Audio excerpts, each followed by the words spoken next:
Section 6.1, the fundamental property of rational expressions. I suppose the first thing we need to know is, what is a rational expression?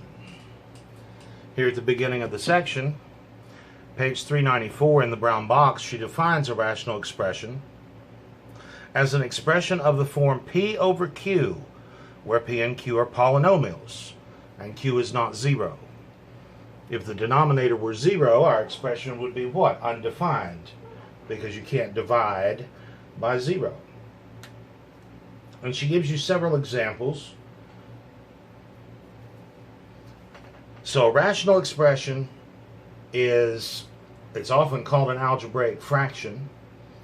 It is an expression P over Q, where P and Q are both polynomials. So it could look something like this.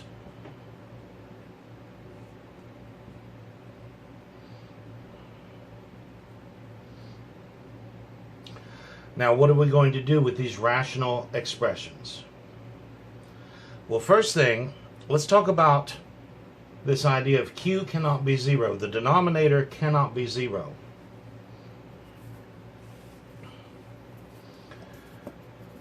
In the homework set, starting with number 21, the instructions say find any values of the variable for which each rational expression is undefined. Okay? So I'm just going to make up some problems, and I want to know, when will this expression be undefined? Let's consider 6 over x minus 2. There's a rational expression. For what value or values of x will this expression be undefined? Well, an expression is undefined when the denominator equals 0. And so the idea here is that we want to set this denominator equal to 0 and solve. Now, I think we can just glance at this one and say, oh, when x is 2, that denominator will be 0. So for this expression, x cannot be 2. But following this idea of denominator equals 0, we're going to say denominator equals 0, solve for x, add 2 to both sides. So x is 2. When x is 2, this expression is undefined. And now for these problems, when you look these up in the back, she will give the answer by saying x is not equal to 2.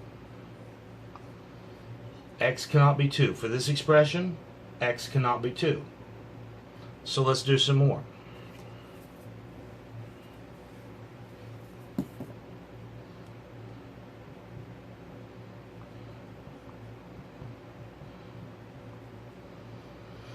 Now, there's a common mistake that's made in this type of problem. Let me mention that after we work it. For what values of x will this expression be undefined? Well, when the denominator is 0. What value of x would make this denominator 0? When x is negative 4. And so if we can just see that, we can just write that answer. Again, she'll write it with the not equal to. The algebraic mechanics of the problem, we're going to write denominator equals 0 and solve that equation. Subtract 4 from both sides. The common mistake that's made here is people will also say, oh, x can't be 3, because that would make the numerator 0. And so a lot of times I'll see x cannot be 3 or negative 4. That's wrong. I don't care when the numerator is 0. The numerator can be 0 all day long. What happens when I plug 3 in for x in this expression? I get 0 over 7, plugging 3 in for x.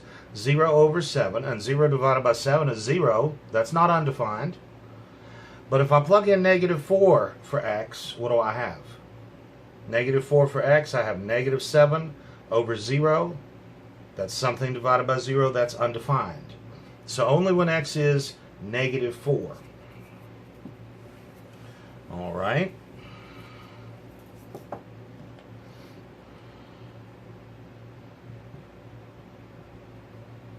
When is this rational expression undefined?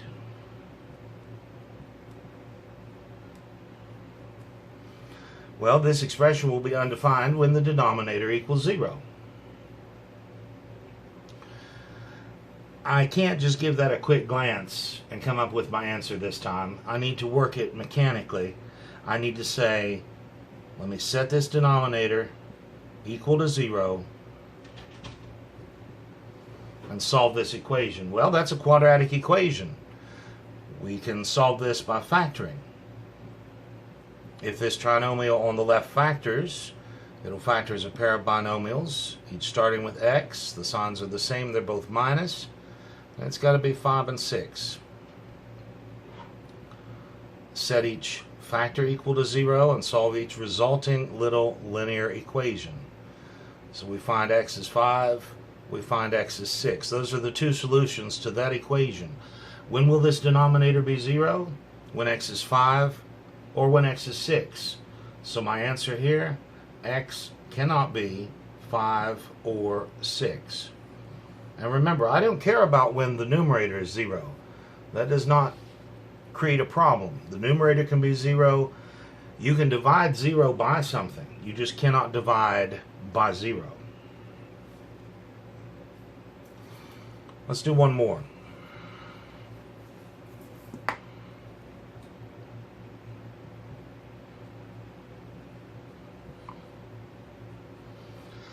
When will this rational expression be undefined? For what values of the variable, for what values of x, will this expression be undefined?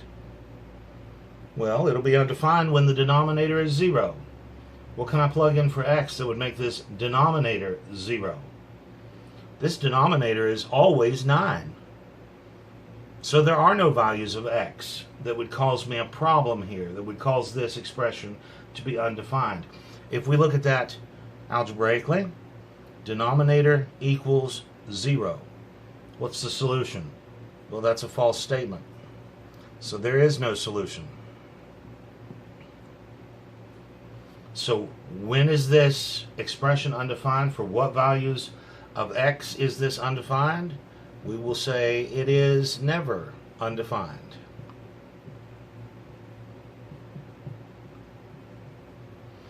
You are not going to say no solution because you're not solving an equation and looking for a solution to answer this question. You do solve an equation, but that solution gets interpreted. You're not going to say undefined. You're not going to say, it wouldn't surprise me, no slope, right? Answer the question you were asked. And in her instructions above number 21, it says find any values of the variable for which each rational expression is undefined. My answer here, this rational expression is never undefined. Or there are no values of x for which this will be undefined.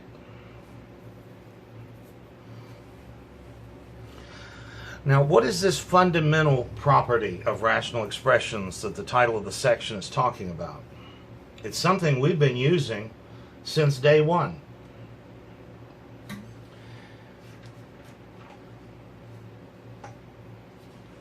Before looking at that, notice the blue box on page 395 that talks about the problems we were just doing. When is a rational expression undefined? It says set the denominator equal to 0, solve the equation. Those solutions are the values. So very straightforward. The fundamental property of rational expressions is given to us in a brown box, middle of page 396. It says if P over Q, where Q is not 0, is a rational expression, and K represents any polynomial, where K is not 0, then the following holds. PK over QK equals P over Q. I hope you recognize this as our rule for reducing fractions to lowest terms. if you want to simplify this expression, if you want to simplify 10/15ths, you're going to reduce it. Now typically we think of it like this: divided by 5, divided by 5, and this reduces to 2/3. The reason though that this works is because of this rule. If I look at it another way, let me get that 10 factored completely. That 10 is 2 times 5. Let me get that 15 factored completely. That 15 is 3 times 5. Doesn't this look like PK over QK? And so it's going to reduce to what? P over Q, 2 over 3. In other words, those 5's will cross cancel. That's all that's happening here. These K's are going to cross cancel.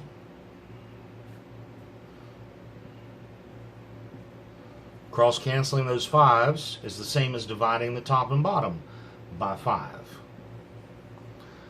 So that's it very simply. The fundamental property of rational expressions. We can cancel factors common to the top and bottom of a fraction to get it in lowest terms. Just above this brown box is another brown box.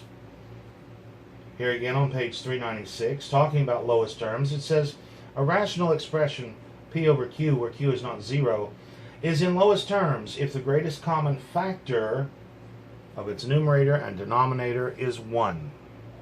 Well, look at my 2/3 right here. What's the greatest common factor of 2 and 3? The greatest common factor is 1, so that's in lowest terms. What's the greatest common factor of 10 and 15? Well, that's that 5 that we canceled. So that's not in lowest terms because the greatest common factor here is not 1. All lowest terms is saying, all that brown box is telling me, is that I know it's in lowest terms when there's nothing left to cancel. Let's turn to the homework and grab number 38. And it says, write each rational expression in lowest terms.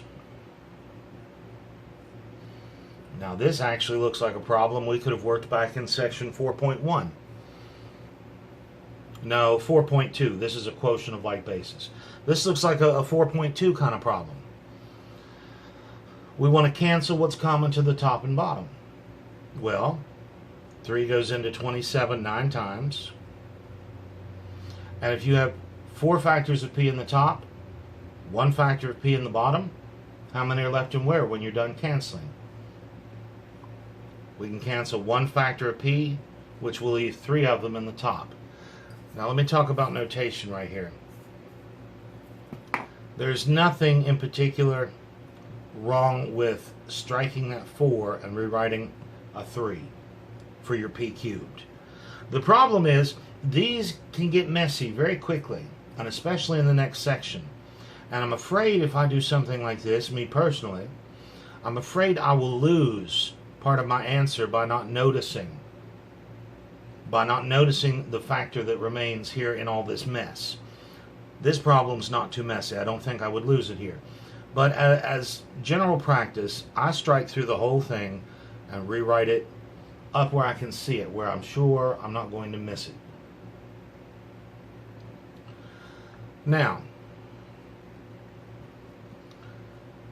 we'll finish this off. What survived? What factors here have survived? A 9 in the numerator, a P cubed in the numerator, nothing in the denominator, so that would be over 1. We don't write over 1. And that's in lowest terms. Number 40.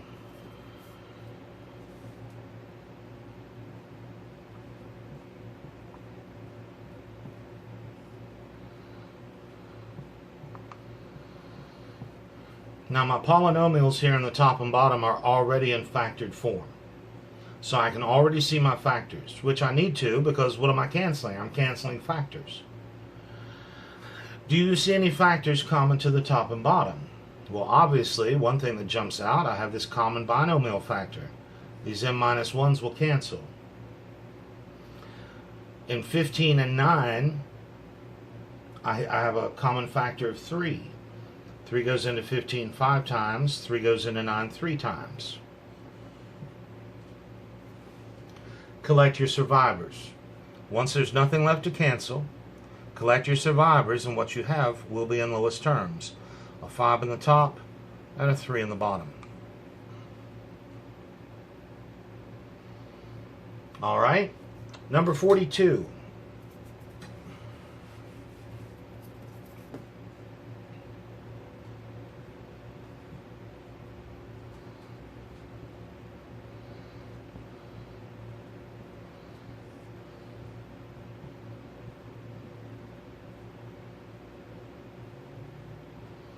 Now I want to compare this to a companion problem.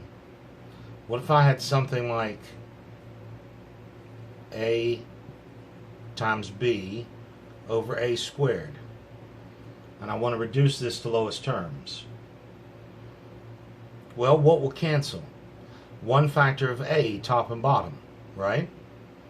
There's one a in the top, two a's in the bottom. How many are left and where? Since this is not a messy problem, I will use this notation of marking out my exponent. And so what survives? 1b in the top, 1a in the bottom. Now compare that to this problem, because algebraically it's the same thing. Are there any factors common to the top and bottom? Well, there's a t plus 5. There's a single t plus 5 in the top. There are a couple t plus 5s in the bottom. When I'm done canceling, how many are left and where? One factor of t plus 5 in the bottom.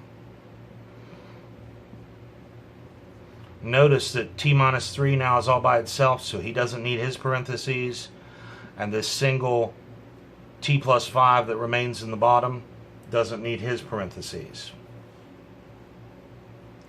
Another way to look at this, at least mentally, is to say that t plus 5 squared in the bottom just means two factors of t plus 5. So I can cancel one of them, top and bottom, and what's left. That's all we're doing. Number 46.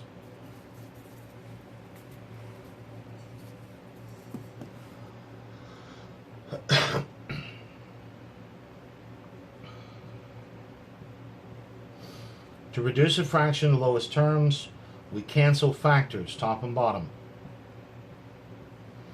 If we're canceling factors, we need to see those factors. These two binomials are not factored completely. So the first thing I'm going to do is factor the top, factor the bottom. This numerator will factor by pulling out a greatest common factor of 5. That will leave r plus 4. In this denominator, I can factor out a greatest common factor of 3, which will leave r plus 4. Now it's easy to see what's going to happen. My r plus 4s will cancel, and this reduces to 5/3. All right, number 50.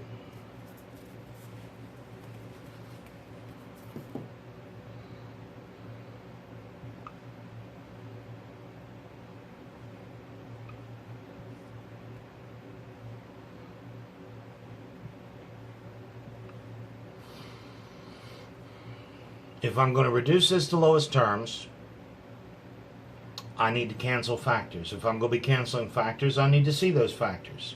So again, the first thing I want to do here is factor the top and bottom. In the top, I can factor out a greatest common factor of 5, which leaves s minus 5. This denominator is a difference of squares. It will factor as the first plus the last times the first minus the last. Now I can see there is a common factor of s minus 5 common to the top and bottom of this problem. And so this finally reduces to 5 over s plus 5.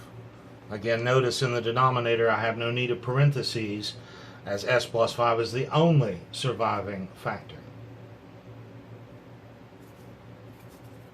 Number 66.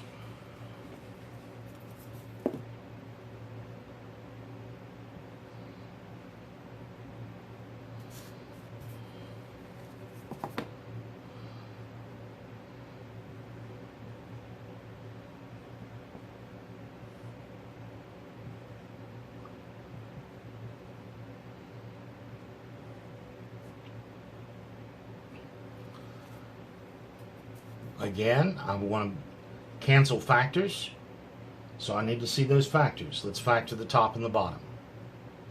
Factoring the top. If that trinomial factors, it will factor as a pair of binomials. Each starting with y, signs will be opposite. I need two numbers that when I multiply them, they give me 14, and when I what? Subtract them, opposite signs, right? When I subtract them, I get 5. It's got to be 2 and 7. The 7 has to be negative. In the bottom, if that factors, it will factor as a pair of binomials, each starting with y. Signs will be opposite. The only way a 2 falls apart is 1 and 2. And I need my middle term to be positive, so it's got to be plus 2 and minus 1. Double check inside and outside. Does that give you the correct middle term? Yes, it does. Now remember, in this chapter, I'm not teaching you how to factor. The factoring steps will go very quickly because I have to assume that you've got the factoring down pat. We're going to focus on the bigger problem now. And in this one problem, we had to factor twice just to do the first step. Now that we've got everything factored, do we see any factors common to the top and bottom? A y plus 2 that will be canceled. That's all. And so this reduces to y minus 7 over y minus 1. Now here's a warning. You can cancel factors. You cannot cancel terms or factors of terms. Okay? What I see a lot of is people will then take this another step, and they'll cancel those y's and end up with negative 7 over negative 1. Their final answer is 7. I'm sorry, how did you cancel those y's? Are those y's factors of the numerator and denominator? No, they're terms. You cannot cancel terms. Canceling terms is just as... Okay, let me show you this.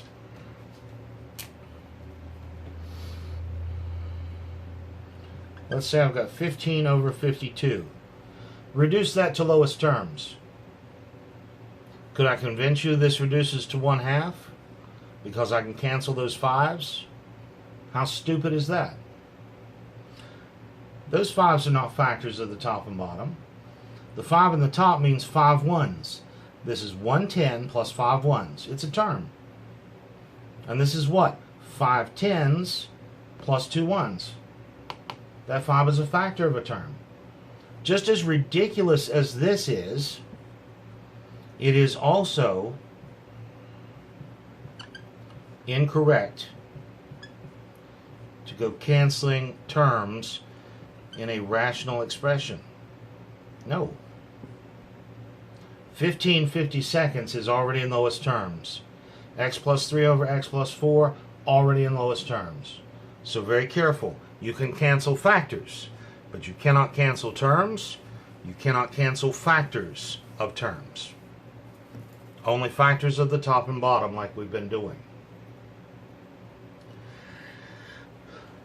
Let's talk about opposites. If I give you this problem, and I say simplify, or I say evaluate, well, that's a chapter 1 problem. That's order of operations. 10 minus 7 is 3 in the top. 7 minus 10 is negative 3 in the bottom, and 3 divided by negative 3 is negative 1. Does it make sense to you that anytime I take a subtraction and turn it around, 10 minus 7, turn it around, 7 minus 10, that the answer is going to be the opposite of what it was? In other words, if I have A minus B over B minus A, those have to be opposites. Whatever A and B turn out to be, if you turn a subtraction around, you've got the opposite of what you had. This will reduce to negative 1. We can prove it. Let's leave the top alone. And in this denominator, let me factor out a negative. If I factor out a negative, that gives me minus B plus A, which I can arrange to look like this. In the parentheses, that's the same as A minus B. What survives? A 1 in the top, a negative 1 in the bottom. So a minus b and b minus a are opposites. And I want you to be careful with these. Okay? Let's think about this. M minus n over n minus m. Those are opposites. That reduces to negative 1. U minus v over negative u plus v. Are those opposites? Look, in my first problem, in the top the m is positive, in the bottom it's negative. My n in the top is negative, in the bottom positive. All the signs changed. Isn't that what's happened here? These are opposites. Positive u in the top, negative u in the bottom. Negative v in the top, positive v in the bottom. Those are opposites. This reduces to negative 1.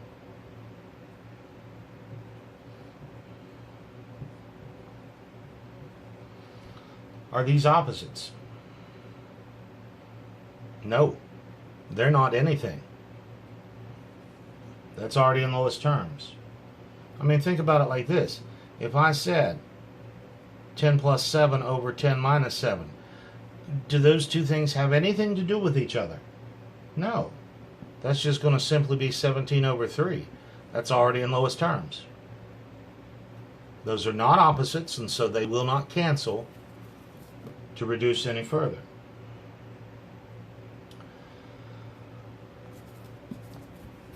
When I find opposites in a rational expression, I can cancel them, and it leaves behind a residual factor of negative 1. Let's consider, let me just make up a problem. Let's think about this. X squared minus 6x plus 5 over 25 minus x squared. And I want to reduce this to lowest terms. So I need the top and bottom factored. The top will factor as a pair of binomials, each starting with x, if it factors. Signs are the same, they're both negative. It's got to be 1 and 5. In the bottom, that's a difference of squares. First plus the last, first minus the last. Now, do you see any factors common to the top and bottom? Not exactly. But what do you see? You see a pair of opposites. And this pair of opposites will cancel, leaving behind a negative 1. Not a negative 1 in the top and a negative 1 in the bottom. When you cancel these, it leaves behind a single factor of negative 1. So what does that do? That's going to give me, I can just bring this negative out front. I've got negative, and then what else has survived the top? An x minus 1 in the bottom, 5 plus x, and we're good to go. Now, I want you to be able to recognize equivalent forms. If I were to give this negative to the numerator and distribute that negative to each term in the numerator, what would I have? I'd have a minus x and a plus 1. That's the same answer. If I give that negative to the numerator and distribute it to each term, same answer. This is also the same as leaving the top alone and giving the negative to the bottom. And of course, at any point I could write this denominator as x plus 5 because addition is commutative. These are all the same, and you need to be able to recognize that they are all the same. All right, let's do one more. Let's see what we think about number 88.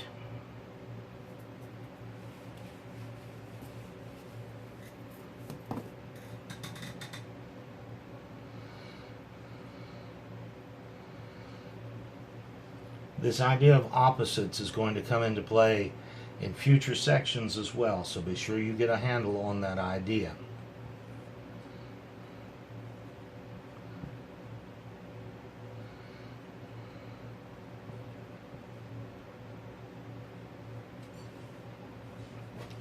Again, in this section, I'm not teaching you how to factor. We've done that. We've just got to get the top and bottom here factored. And thank goodness we know how to factor. That numerator is a difference of cubes. The cube of 2y and the cube of 3z. A difference of cubes factors as a binomial and a trinomial. The sign of the binomial matches the sign of the problem. The first sign of the trinomial is the opposite of that. The last sign is always plus. We fill in the 5 blanks with the first, the last, the first squared, the first times the last. 2y times 3z is 6yz. And the last squared. This denominator is a difference of squares. The square of 3z and the square of 2y. This will factor as the first plus the last times the first minus the last. Are there any factors now that I have everything factored completely? Are there any factors that will cancel top and bottom? I don't see any factors that match exactly right off, but what do I see? What is something I now know I have to look for?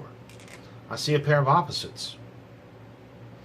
I see this pair of opposites and I know that they will cancel, leaving behind a single factor of -1, which could be left behind in the top or in the bottom or as simply a negative out front. But it leaves only a single -1 behind when I cancel opposites. And so my final answer here, and I wrote too big, I've run out of room. Let me get rid of the original problem and write my answer here at the top. This negative, I'm just going to set him out front. So there's my negative for my -1. In the top, I have this surviving trinomial.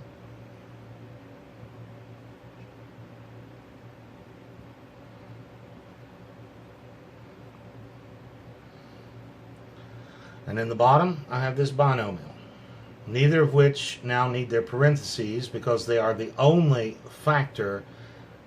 He's the only factor in the top. He's the only factor in the bottom. And my negative, from my canceling of opposites, I just put him out in front as a negative. And that's in lowest terms. So get a good handle on this. If we've got this section under control, then section 6.2 is not going to be too bad. It's just kind of taking this idea and cranking it up a little. As in the next section, we are going to be multiplying and dividing rational expressions. So lots of practice, lots of factoring. You're going to start with some problems that I did not actually work any examples of, starting with number 9. She says, plug in this for x and crank it out. You know, evaluate. And so you should find, I've got 3 of those for you. You should find those very straightforward. And then remember, we've got to answer that question, when will this expression be undefined? And then the balance of the section is a lot of reducing to lowest terms, which is going to involve a lot of factoring. So I'll leave you to it.